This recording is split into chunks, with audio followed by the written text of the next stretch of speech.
Hi. Hi. అవును, ఇంతవరకు మీకెందుకు పెళ్లి కాలేదు? నేను కాలేజీలో చదువుకునే రోజుల్లో పద్మను ప్రేమించాను. ఆ అమ్మాయికి సడన్ గా క్యాన్సర్ అటాక్ అయింది. ఆ రోజుల్లో నేను విపరీతంగా సిగరెట్లు కాల్చేవాడిని. కొన్నాళ్ళకి చచ్చిపోయింది. ఓ సార్. ఆ తర్వాత నాకు పెళ్లి మీద అలా ఫీల్ అయితే ఎలా?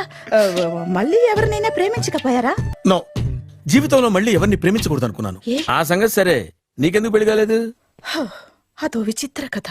నేను పెళ్లి కాకుండానే తల్లిని. పెళ్లి కాకుండా తల్లివయ్యావా? అంటే నేను తల్లిని చేసిన వాడెవడు? ఎవరో చేసేదేంటి, నేనే అయ్యాను. తల్లి తండ్రి లేని నా మేనకోడల్ని పెంచాల్సిన బాధ్యత నా మీద పడి నేనే తల్లినై పెంచాను. మన ఇద్దరి కథలకి ఓపెనింగ్లు వేరేనా, క్లోజింగ్లు ఒకటే అనమాట. ఎస్. ఇప్పుడు నాకు చాలా హ్యాపీగా ఉంది మావా.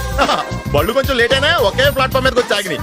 రేపు మీ ఇద్దరికి పెళ్ళి పిల్లలు పుట్టి మామా తాతయ్య అని మనం పిలుస్తుంటే వినాలి లాస్ట్ గా ఉంది. లేట్ అయితే ఫస్ట్ నైట్ పనికిరారు, బెడ్ రెస్ట్ గా.